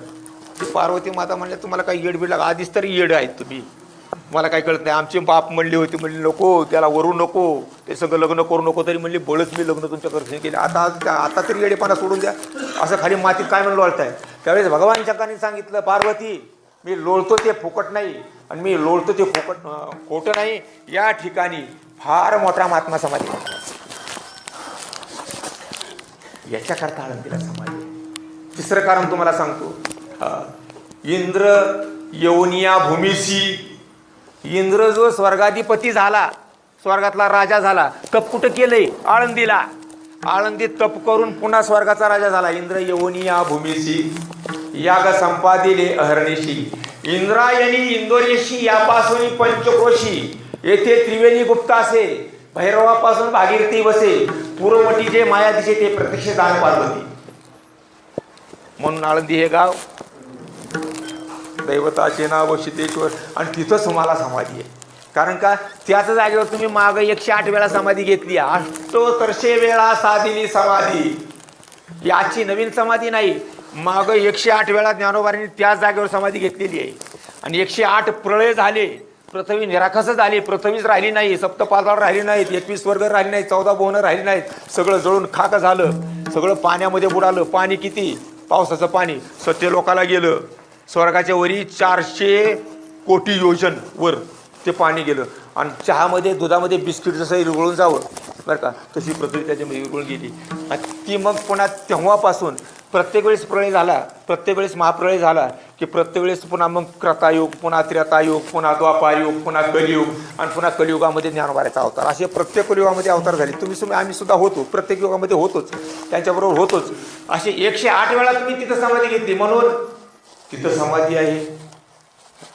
देवाने सांगितलं, कृपा आली विठ्ठलाशी, म्हणे ज्ञान देवा परीयशी, तीर्थ भागीरथी हरणीशी, तुझं स्नानाची दिदली, भागीरथीचा कुंड तुम्हाला स्नान, रात्रंदिवस स्नान करा तिथं. मी गेल्या वेळेस सांगितलं होतं, भागीरथी स्नानादी.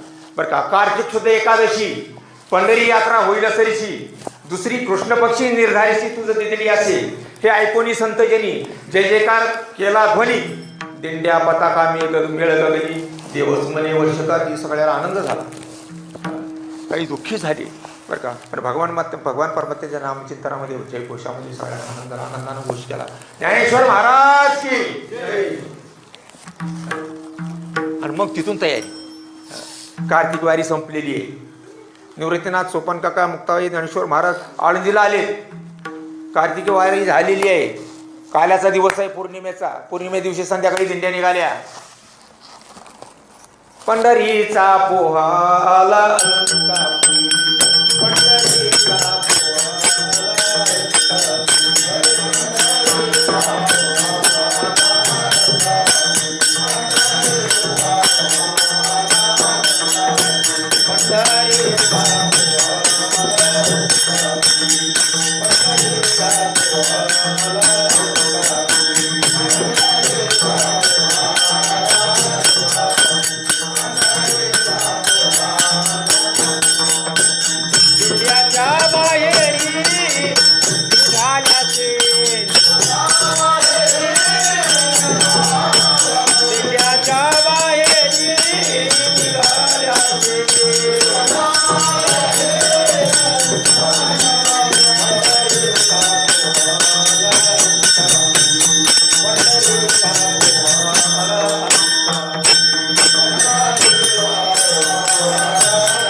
आलेले सगळे वारकरी काळा झाल्या संध्याकाळी निघाले आळंदीकर. दिंड्या बाहेर निघाल्या. आता निघाल्या खरं, पण चिंता भगवान परमात्म्याला होती, पांडुरंग परमात्म्याला. विश्वकर्माला बोलवलं आणि विश्वकर्माला सांगितलं एका रात्रीमध्ये वैकुंठ तिथं तयार झालं पाहिजे. कुठं? आळंदीच्या ठिकाणी एका रात्रीमध्ये वैकुंठ तयार झालं पाहिजे. मग काम चालू झालं. चंदनाचे खांब उभारिले. आता आहेत का चंदनाचे खांब? देवानी जो मंडप टाकला, सभा मंडप, समाधी सळ्या करता, चंदनाचे खांब उभारिले, चंदनाचे खांब उभा केले विश्वकर्मानं. पवळ वेलीचे शोभले.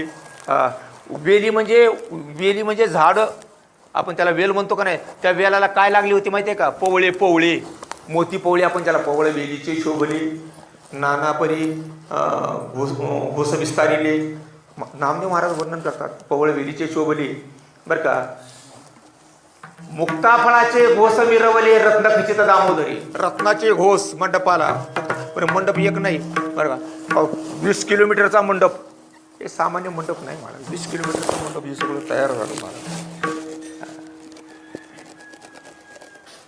तेथे सुगंध परिमळ, इतके झाडं लावली होती. पारिजातकाचे झाड काय, मंचकाचे झाडं काय बरं का, मांदार पर्वताचे झाडं काय, हरिचंदनाचे झाडं काय, सगळा सुगंधित वातावरण. मांदार पारिजात संतान, कल्पद्रुम हरिचंदन, हरिचंदनाचं झाड, कल्पतरूचं झाड, त्याचा सुगंध. तेथे सुगंध परिमळ, कस्तुरी जवादी निर्मळ, चिंतामणी देती ढाळ, नाना किळ दीप्तीची. चिंतामणी मिरवली होती. कुठं? मंडपाला चिंतामणी लावली होती. एक चिंतामणी झाला का नाही आपल्याकडं? ऐ चेष्टा. तुकोबाराय वर्णन करतात, ज्ञानोबाराय वर्णन. एक का चिंतामणी झाली हाती, सदा विजयव्रती मनोरथी, तैसा मी पूर्ण कामी श्रीवृत्ती ज्ञानदेव म्हणे. किंवा चिंतामणी पाशी चिंतन तत्वताही नाही. चिंतामणी जवळ असल्यानंतर काय फरक आहे, काय कमी आहे तिथं? पण असल्या चिंतामणीचे घोस लावले होते वरी मंडपाला. चिंतामणीचे घोस मिरविले, रत्नकची दामोदरी, चंपक सुमनाची हरी बरं का. आणि जेवणाची तशीच व्यवस्था. जेवणाकरता अष्टमा सिद्धी पाचारण केल्या. उदके पाठ वाहताती. पाणी प्यायला दुसरी कुठं जायचं नाही बरं का. बिस्लेरी पाण्याचा पाठ, बिसलेरी पाण्याचा पाठ चलत होता महाराज. कुठेही जायचं आणि पाणी प्यायचं, कुठेही जायचं पाणी प्यायचं. इतकी तंतोतंत.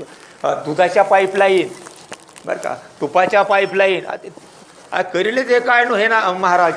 काय करता येत नाही. ज्ञानोबा आहे तर ते सामर्थ्य होतं, पण ते ज्यांची सेवा करत होते असा भगवान परमात्मा काय सामर्थ्य कमी आहे का? यशश्री औदार्य ज्ञान वैराग्य ऐश्वर्य हे साहित्य सडगुण ऐश्वर्य संपन्न भगवान आहे तिथं काय बरं का. सगळे हात जोडूनच कामाला लागले ना सगळे आले आळंदीमध्ये. कोण कोण आले? बाकीच्या लोकांनी तर का नाही त्या अलकावतीच्या लोकांनी नवल केलं महाराज. नवल झालं तब ते नवल वर्तले. आकाश आयशे विमान दाटले. मनती मूळपीठ वैकुंठ देखील पुंडलिका सगळ म्हणजे पुंडलिका आला त्या वैकुंठामध्ये. अगदी जसं वैकुंठ वर आहे तसं वैकुंठ खाली बनवलं. कुठं? अलकावतीमध्ये म्हणजे आळंदीमध्ये. आता नाही ते दिसत. त्या टायमाला भगवान परमात्म्याने तशी रचना केली. आणि मग पुंडलिक आला. पुंडलिक देव आले. मनती मूळपीठ वैकुंठ देखील पुंडलिका सगळ. पंढरीहुनी आले कैसे पुंडलिक देवसरीशी. ज्ञानदेवासवे नामासे आणि विष्णू भक्तापार. लाखो वैष्णव होते, लाखो वारकरी होते, पताका सोडलेल्या होत्या, फडफडत होत्या बरं का. इतकी गर्दी झाली. नामदेव महाराजांनी वर्णन केले. पिपलिकेशी मार्ग जावयानं मिळे. पिपलिका कोणाला म्हटलेलं माहिती आहे का? पिपलिका म्हणजे कोण्या बाईचं नाव नाही, मुंगीचं नाव पिपलिका आहे. मुंगीला सुद्धा शिरण्याकरता रस्ता नव्हता, एवढी गर्दी आळंदीमध्ये झाली. पिपलिकेशी मार्ग जावयानं मिळे अशी परिस्थिती ती निर्माण झाली. आणि मग कोण कोण आले? नामदेव महाराज वर्णन करतात. पुंडलिक आले, देव आले, ज्ञानदेव ज्ञानेश्वर महाराज आले, ज्ञानदेवासवे नामासे आणि विष्णू भक्त अपार बरं का. सवे रुक्मिणी सत्यभामा. गायी. कुठल्या गायी? भगवान परमात्म्याच्या द्वापार युगातल्या गायी, गोकुळातल्या गायी, 9 लाख गायी. गायी, गोपाळ, सगळे गोपाळ आले. गोपाळ कधी होते माहिती आहे का आपल्याला? कालीच्या कीर्तनामध्ये आपण गोपाळ कधी होते? द्वापार युगामध्ये. गायी, गोपाळ, मेघश्यामा, मनती पाहावो महिमा विष्णू भक्ताचा. सवे आणखीन कोण कोण? सवे. ध्रुवबाळ आला बघा. आता ध्रुवाला आढळपत दिलं का नाही? तो सुद्धा समाधी सोहळ्याला आला बरं का. आपण इथंच आहे खडकीमध्ये. पण इथंही आपल्या ज्ञानोबा आपल्यासाठी. तुम्हाला जाणं होत नाही, आम्हाला जाणं होत नाही, पण ज्ञानोबा इथं आले आपल्यासाठी. कारण काय एक महाराजांचं प्रमाण आहे बरं. तुम्हाला खरं सांगतो, आपण ज्या ठिकाणी देवाचा भाव धरू त्या ठिकाणी देव प्रगट होतो. आम्ही भाव या खडकीमध्ये धरला. ज्ञानोबा इथं आहेत, आमच्या खडकीमध्ये आहेत, आमच्या जवळ ज्ञानोबा आहेत. ज्ञानोबाला यावं लागतं. खांबामध्ये कोरड्या लाकडामध्ये देव नव्हता बरं का. पण भक्तप्रल्हादांनी सांगितलं बापाला. त्यानं विचारलं या खांबामध्ये आहे का? ते म्हणजे आहे. आता भक्ताचं वचन करण्याकरता देव का नाही खांबामध्ये येऊन बसलं. आपला भाव तसा देव. आपला भाव जसा देवाच्या उद्देशे जेते जेते भाव तो तो वसे ठाव विश्वंभर बरं का. तो वसे ठाव विश्वंभर. तसे ज्ञानोबा इथं आहेत म्हणून आपल्याला जाण्याची गरज नाही. आता ही 1 दिवसाचा महोत्सव आहे. मी हात जोडून सांगतो, कमीत कमी एकादशीपासून तरी महोत्सव चालू राहावा आमुष्यापर्यंत. काय आपल्याला कमी आहे? 2 दिवसाचा 3 दिवसाचा तरी महोत्सव राहावा. उद्या काला असतो. उद्या आळंदीमध्ये काला असतो. कालेचं कीर्तन सकाळी झालंच पाहिजे. संध्याकाळी आज कीर्तन झालंच पाहिजे. हे कीर्तने श्रवणे झाले ते सनकाधिक जाण परमभक्त. मोठे मोठे भक्त कीर्तन श्रवणानं पावन झाले. ते काही त्यांना येत नव्हतं पण ऐकूनच पावन झाले. हो ज्ञानोबाराही सांगतात का नाही, येथे मोक्ष असे आहेत श्रवणा माझी. का मंत्रीची वैरी मरे. दुष्टाला जर मुठ फेकून मारायचं असेल तर तलवारन पिस्तूलन बंदूक घेऊन कशाला फिरायचं काम आहे? होय मुठून मारायचे मग त्याला मारायचं. का मंत्रीची वैरी मरे वाया का बांधावी कट्ट्यारे. रोग जाय दूध साखरे कडुनिंब का पिवावा. रोग जर दुधानं साखरनं जात असेल तर कडुनिंब काय कशाला प्यायचं? काही गरज नाही. तसं श्रवणामध्ये जर मोक्ष असेल तर बाकीची साधनं करायची काही गरज नाही. हे झालं पाहिजे. आणि मग गायी, गोपाळ, मेघश्यामा, मनती पाहावं महिमा या विष्णू भक्ताचा. सवे ध्रुव बाळ आला. सवे ध्रुव प्रल्हाद आले बघा. आता प्रल्हाद का होते? क्रतायुगामध्ये. क्रतायुगाची माणसं आळंद समाधी. प्रल्हाद आले. सवे ध्रुव प्रल्हाद अंबऋषी. राजा अंबरीश आला क्रतायुगातला. आणि मग त्या टायमाला असे सगळे हजर झाले. सवे ध्रुव प्रल्हाद अंबऋषी. रुक्मांगद राजा आला. सूर्यवंशी राजे आले बरं का. उद्धव आले. अक्रूर आला. विद्गद आला. विद्गद म्हणजे शुकाचार्य आले बरं का. आता काय तुम्हाला सांगू, हनुमंतराय सुद्धा. उद्धव, अक्रूर, विद्गद, विभीषण, सुबुद्ध, हनुमंत आदी. विभीषण सुद्धा राम अवतारातला इथं समाधी सोहळ्याला आला होता. एवढंच नाही, उद्धवाला सांगितलं देवाने, उद्धवा अरे व्यासांना बोलवून आणा.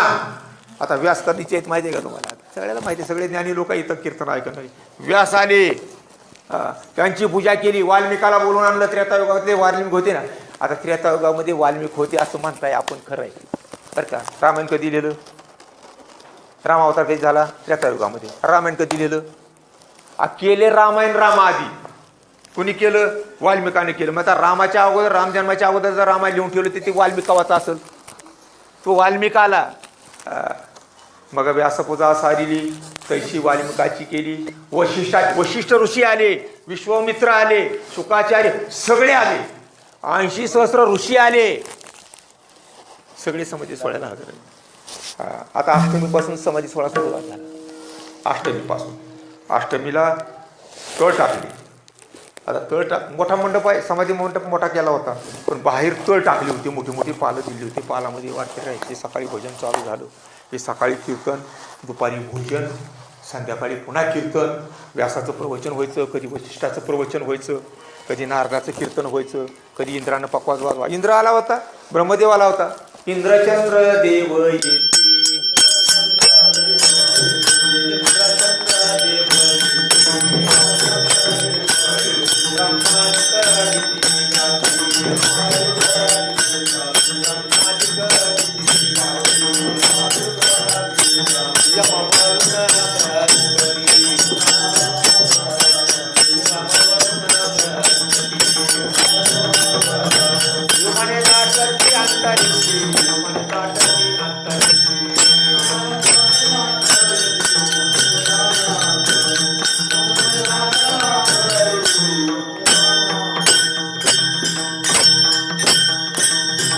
इंद्र आला स्वर्गातून, चंद्र आला खाली, सूर्य आला. 12 सूर्य समाधी सोहळ्याला आले.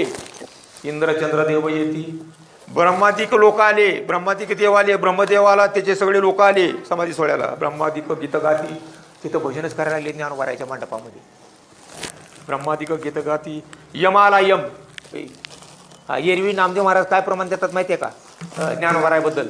यम न पाहे इकडे, काळ नमस्कारी वाडे पुढे, म्हणते पाहावो केवढे भाग्य या ज्ञानदेवाचे. काय ज्ञानोबाराय भाग्यवान आहेत. प्रत्यक्ष पांडुरंग परमात्मा त्यांच्या समाधीचा सोहळा आपल्या हाताने करतो. एवढे मोठे भाग्यवान, महान महान विभूती आहे. यम तिकडे येतच नव्हता, आळंदीकडे अजून बी येत नाही. पण म्हणला मला समाधी सोहळ्याला तरी येऊ द्या की मी काय कोणाला उचलून घेऊन चाललो का काय. म्हणला मी कोणाला उचलणार नाही, कोणाला धक्का लावणार नाही आळंदीमध्ये बरं का, पण मला येऊ द्या ना समाधी सोहळ्याला. मग येऊ द्या म्हणल्यानंतर ते यम आला. यम वरून पाऊस आला.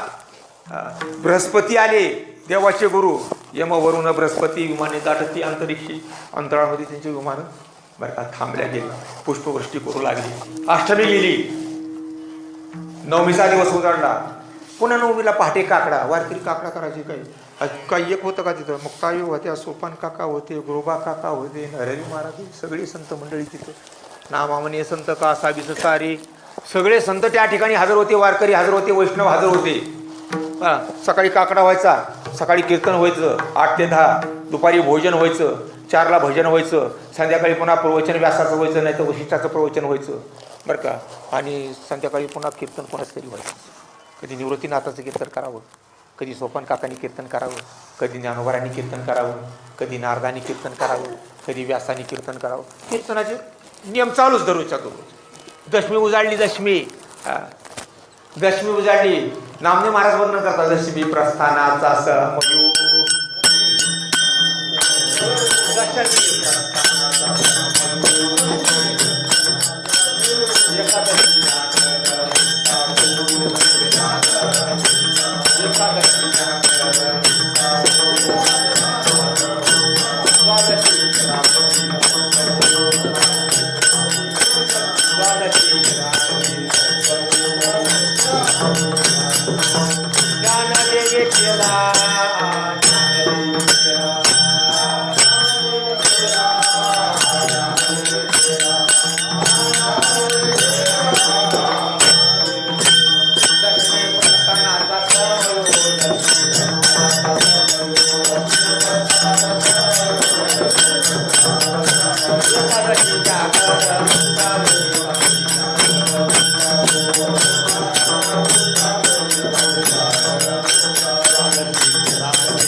दशमीला प्रस्थान आहे.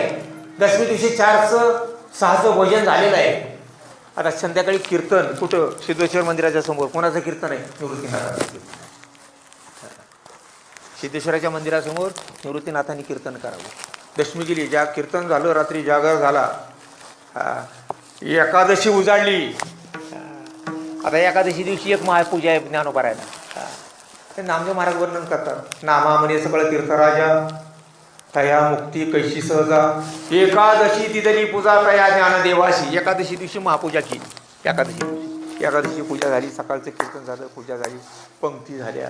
आता पंक्तीला काय बघायचं त्याचं आहे महाराज बरं का. 4 प्रकारचे भात, पांढरा भात, केशरी भात आणि 2 भात तर मी पाहिलेच नाही तर खाल्ले कुठले. आणखीन 2 भाताचे नाव आलेले बरं का. कढी, अत्यंत प्रिय असणारी ज्ञानोबारायांना कढी.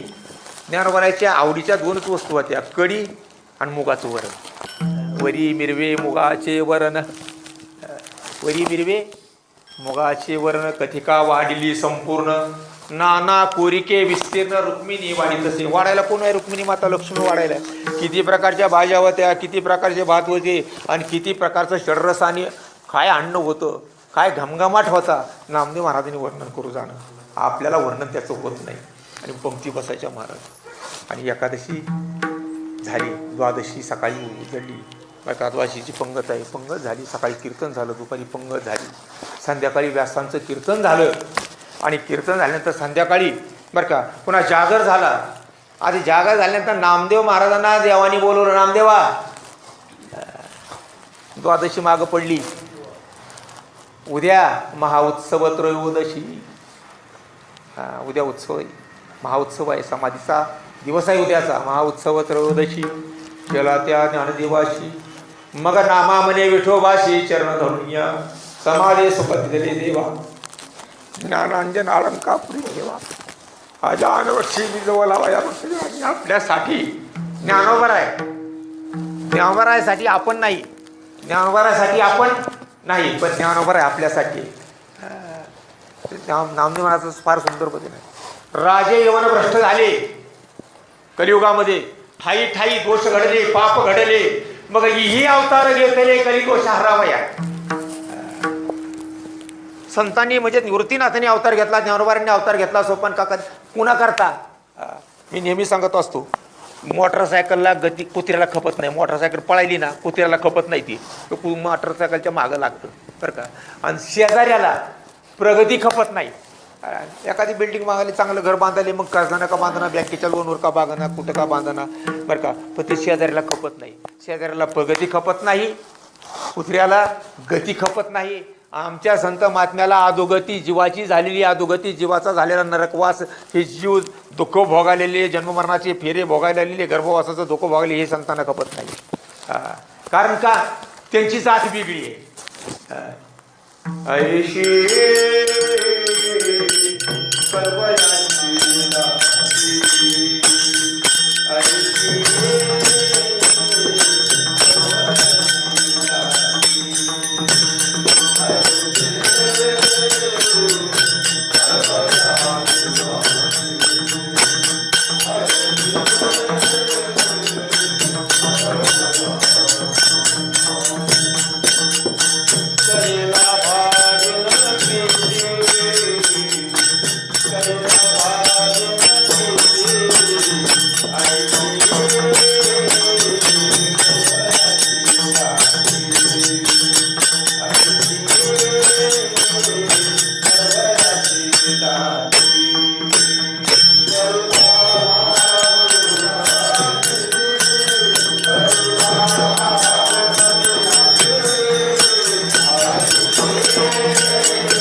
संतांची जात आहे.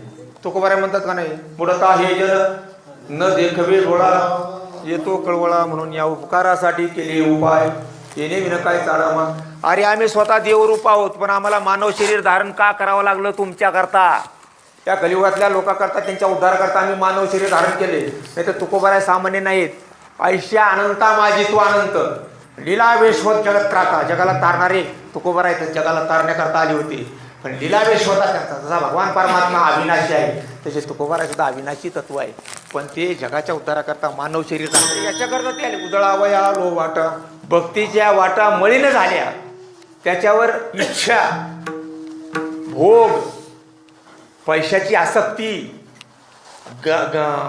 दांभिकपणा, अहंकारी वृत्ती या रस्त्यावर चालली. या भक्ती मार्गावर अशी धूळ साचली होती. भक्तीवर काही सामान्य धूळ नाही, पैशाची धूळ, म्हणजे पैशाचा हव्यास बरं का, अहंकार, अभिमान, अज्ञान, हे सगळी धूळ साचली होती. म्हणून तुकोबाराय म्हणजे आम्हाला यावं लागलं. आम्ही वैकुंठवासी आलो याची कारण अशी. बोलिले जे ऋषी साच भावी वर्ता, या झाडू संतांची मार्ग. पूर्वी संतांनी व्यासांनी जो मार्ग लावून दिला भक्ती मार्ग, ते मार्ग स्वच्छ करण्याकरता, उजळण्याकरता, उजळावया लो वाटा, खरा खोटा निवाडा, इथं खरं काय आहे आणि खोटं काय हे तुम्हाला दाखवून देण्याकरता मी इथपर्यंत आलो. म्हणजे कळवळ्याची जात संतांची, ऐशी कळवळ्याची जाती खरी लाभावी न प्रीती. म्हणून संतांचे अवतार जगदा करता झाले. जगाच्या कल्याणा संतांच्या विभूती देह कष्ट किती स्वरूपारे. का तर ज्ञानोबाराय 16व्या अध्यायामध्ये वर्णन करतात, जे जन्म मृत्यूच्या लाटी, जन्ममरणाच्या लाटामध्ये तुम्ही आम्ही सापडत होतो.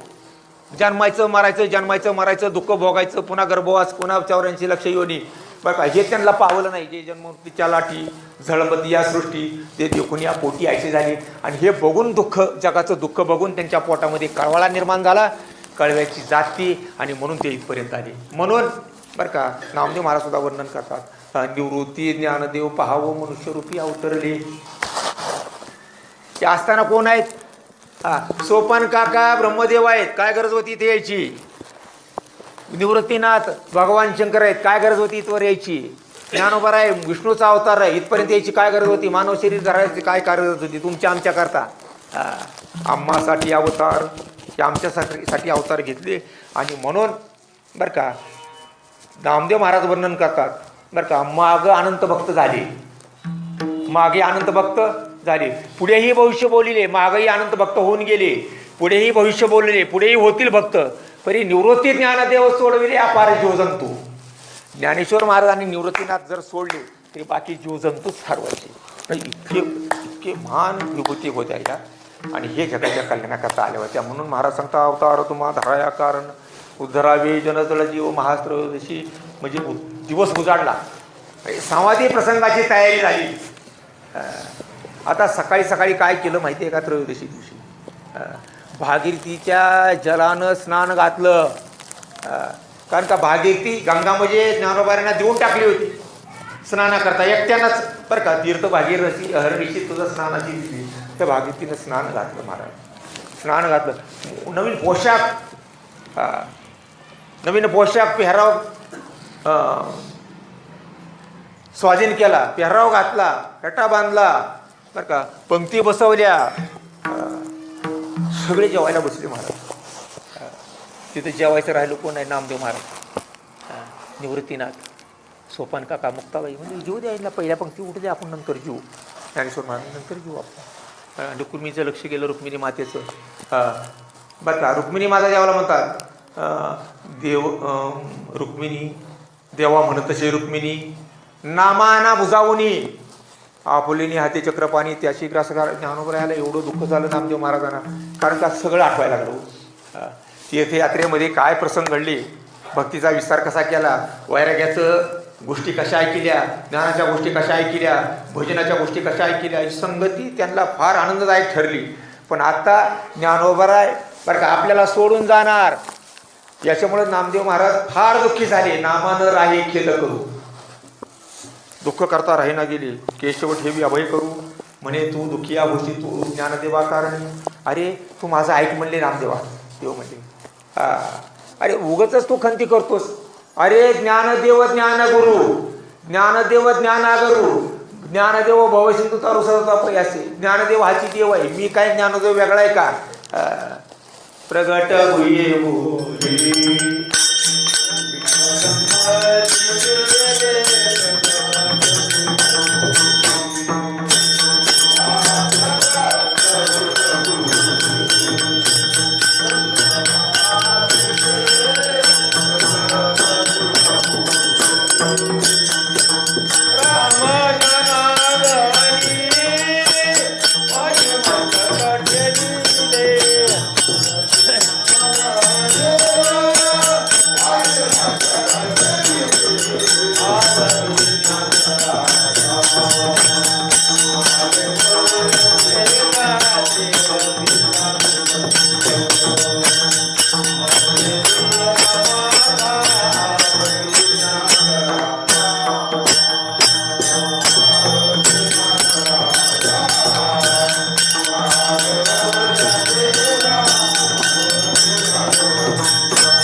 समाधीकडे जाण्याची वेळ आहे.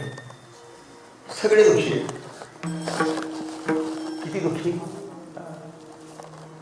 ओसंडोनी निवृत्ती आलिंगो लागला आणि अनेकाच्या डोळा अश्रू येतील.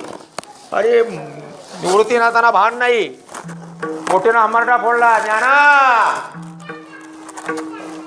सगळे संत कासावी झाले. सगळे नामदेव महाराज वर्णन नामा म्हणे संत कासावीस झाले. लावी ती पदर डोळी अशी गळ्याला पदर लावला रडू लागले. सगळे दुःख मानायला लागले. पूजा झालेली आहे. उद्धवाला सांगितलं उद्धवा आसन टाका ज्ञानोबा आहे ना. चंदनाचा पाठ टाकला. उद्धव घाली तशी आसनी ताटी विस्तारेली बोनी. आसन टाकलं. भगवान परमात्मेनं पूजा केली ज्ञानोबरायची. नामदेव महाराज वर्णन करतात पूजिले गंध अक्षता लावणी. अत्तराचा शिंतोडा केला. नवीन वस्त्र परिधान करण्याकरता दिली. केशराची चंदनाची उटी अंगाला लावली. गळ्यामध्ये फुलांच्या सुगंधित फुलाच्या माळा घातल्या. सोन्याचं ताट घेतलं. ताटामध्ये फुलं घेतली. ज्ञानोबाराचे पाय त्या फुलावर ठेवले ताटामध्ये. भागीरथीच्या जलानं ज्ञानोबाराचे पाय धुतले. पूजिले गंध अक्षता लावणी. तिळे उटी कर्पूर चंदनी. तिळे लावले. चंदनाची उठी लावली. ऐसे तिये वैकुंठ भुवनी वैष्णवाशी पूजितसे. कारण का देवाला वैष्णवाशिवाय दुसरं काही आवडत नाही. मला वाटते आपल्या माळी वस्तीवर कीर्तन झालं. तिथं आपण घ्यायला होता मी देसायचा आहे. भक्ता बिन देवा आवडते काही त्रिभुवनी नाही अन काही. देवाला भक्ताशिवाय दुसरं काही आवडतच नाही. नावडे वैकुंठ देवाला वैकुंठ आवडत नाही. देवाला क्षीरसागर आवडत नाही. देवाला बायको आवडत नाही. रुक्मिणी आवडत नाही. लक्ष्मी आवडत नाही.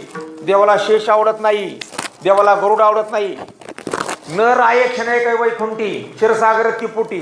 गाय तेटी धाटी वैष्णवाची. जिथं वैष्णव आहेत तिथं देव आपोआप धावत येतो. देवाला वैष्णवाशिवाय दुसरं काही आवडत नाही. दुसरं काही प्रिय नाही. म्हणून महाराज सांगतात तुकोबाराय म्हणतात भक्ता बिन देवा आवडते काही. त्रिभुवनी नाही अन काही. नावडे वैकुंठ क्षीराचा सागर धरून यांतर राहील असा तो आपल्या दासाजवळ आपल्या वैष्णवाजवळ आपल्या भक्ताजवळ राहतो. पूजा केली आणि पूजा केल्यानंतर चरणतीर्थ घेतली बरं का. पाय धुतले ज्ञानोबारायचे भगवान परमात्म्याने. चरणतीर्थ घेतली बरं का. ते इतकं पाणी घेतलं तुम्हाला वाटते काहीतरी 5-25 बादल्या पाणी ओतलं पायावर. ती बादल्या बाजूला घेतल्या. त्या बादल्या सगळ्या मंदिरामध्ये नेऊन शिंपल्या. 2-4 बादल्या राहिल्या होत्या पायाचं पाणी ज्ञानोबारायच्या. ते सगळ्याला प्राशन करा. देवानं स्वतः वंदुलीनं पाणी पिलं. चरणतीर्थ घेतले म्हणजे नुसते घेतले नाही. तिने सकाळ मंदिरे शिंपिले आणि आपण मुखी घातले म्हणे कृत्यकृत्य झालो मी. ज्ञानोबाराच्या सेवेनं मी कृत्यकृत्य झालो. माझा उद्धार झाला. कोण म्हणतोय? देव म्हणतोय. भगवान पंढराय म्हणतो मी ज्ञानोबाराच्या सेवेनं चरण स्पर्शानं चरणतीर्थानं मी पवित्र झालो आणि माझा उद्धार झाला. चरणतीर्थ घेतली. शेवटी सांगितलं बरं का वेळ झाली बरं का. नामदेवा वेळ झाली. वेळ झाल्यानंतर काय चहू बाजूनी लाखो वारकऱ्यांनी पताका सोडल्या. त्या पताकाची छाया ज्ञानोबाराच्या अंगावर पडली. पताकाची छाया पडिलीशे भूमीवरी वर छाया पडली.